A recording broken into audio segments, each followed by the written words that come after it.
السلام علیکم۔ آج کی ویڈیو میں جانیں گے صدقہ کون سا افضل ہے اور وراثت میں آپ صلی اللہ علیہ وسلم نے کیا فرمایا۔ آئیے جانتے ہیں۔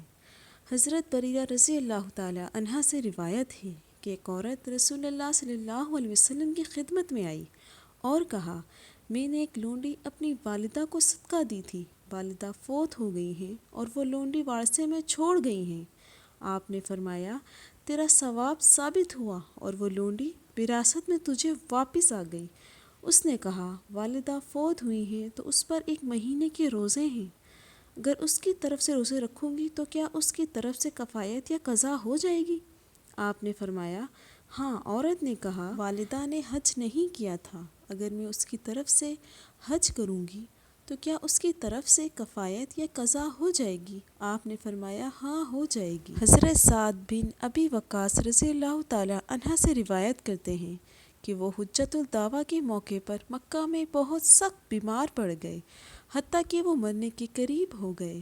رسول اللہ صلی اللہ علیہ وسلم ان کی عیادت کے لیے تشریف لائے تو انہوں نے کہا، اے اللہ کے رسول، میرے پاس مال بہت ہے اور ایک بیٹی کے علاوہ میرا کوئی وارث نہیں، تو کیا میں اپنا 2/3 مال صدقہ کر جاؤں؟ آپ نے فرمایا، نہیں۔ انہوں نے کہا، آدھا مال؟ آپ نے فرمایا، نہیں۔ انہوں نے کہا، 1/3؟ آپ نے فرمایا، 1/3 کر سکتے ہو، اور 1/3 بھی زیادہ ہے۔ تمہارا اپنے وارثوں کو غنی چھوڑ جانا زیادہ بہتر ہے، اس سے کہ وہ انہیں فقیر چھوڑ جاؤ کہ لوگوں کے سامنے ہاتھ پھیلاتے پھریں، اور تم جو بھی خرچ کرتے ہو تو اس پر تمہیں اجر و ثواب ملتا ہے، حتیٰ کہ وہ لقمہ جو تم اپنی بیوی کو منہ کی طرف اٹھاتے ہو اور اس پر بھی ثواب ملتا ہے۔ میں نے عرض کیا، اے اللہ کے رسول، کیا اپنی ہجرت سے پیچھے رہ جاؤں گا؟ فرمایا، اگر تم میرے بعد پیچھے رہ بھی گئے تو اللہ کی رضا کے لیے جو بھی عمل صالح کرو گے اس سے تمہارا مقام اور درجہ بلند ہوگا، اور شاید تم میرے بعد زندہ رہو گے، حتیٰ کہ تم سے ایک قوم فائدہ اٹھائے گی اور دوسری نقصان اٹھائے گی۔ پھر فرمایا، اے اللہ، میرے اصحاب کی ہجرت کو مکمل فرما دے۔ حضرت ابو ہریرہ رضی اللہ تعالی عنہ سے روایت ہے کہ ایک شخص نے رسول اللہ صلی اللہ علیہ وسلم سے کہا، اے اللہ کے رسول، کون سا صدقہ افضل ہے؟ آپ نے فرمایا، تو صدقہ کرے اس حالت میں جب کہ تو صحت مند ہو، مال کا حرص ہو، زندگی کی امید رکھتا ہو اور فقیر ہو جانے کا کھٹکا لگا رہتا ہو۔ جو کچھ دینے کا ارادہ ہو تو اس میں ڈھیل نہ کر، حتیٰ کہ جب جان حلق میں اٹکی تو کہنے لگا، فلاں کے لیے اتنا ہے اور فلاں کے لیے اتنا، حالانکہ وہ فلاں کا ہو چکا ہے وراثت کی بنا پر۔ رسول اللہ صلی اللہ علیہ وسلم نے فرمایا، انسان کا اپنی زندگی میں 1 درہم صدقہ کرنا موت کے قریب 100 درہم صدقہ کرنے کے بے نسبت زیادہ افضل ہے۔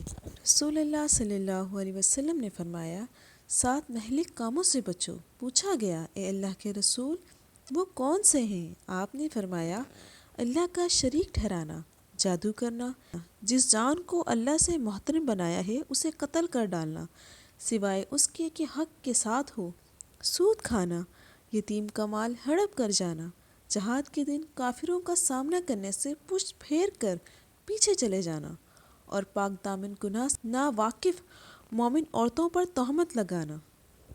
رسول اللہ صلی اللہ علیہ وسلم نے فرمایا، جو لوگ ظلم سے یتیموں کا مال کھاتے ہیں وہ اپنے پیٹھوں میں آگ بھر رہے ہیں اور عنقریب دہکتی آگ میں جائیں گے۔ تو جن لوگوں کے ہاں کوئی یتیم تھا انہوں نے اس کے کھانے پینے کو اپنے سے جدا کر دیا، اس طرح جو کھانا اس کا بچا رہتا ہے اس کے لیے رکھ چھوڑتے، حتیٰ کہ وہ یتیم ہی کھاتا یا خراب یا ضائع ہو جاتا، اور یہ کیفیت ان کے لیے گراں ہوئی۔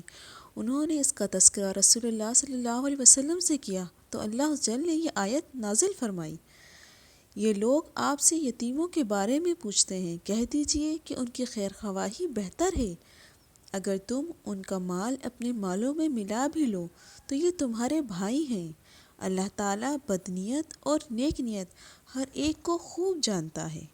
یہ ویڈیو اچھی لگی ہو تو ہماری حوصلہ افزائی کے لیے ہمارے چینل کو سبسکرائب کریں، ویڈیو کو لائک کریں۔ راہ ہدایت وتھ صوبیہ۔ السلام علیکم۔ جزاک اللہ۔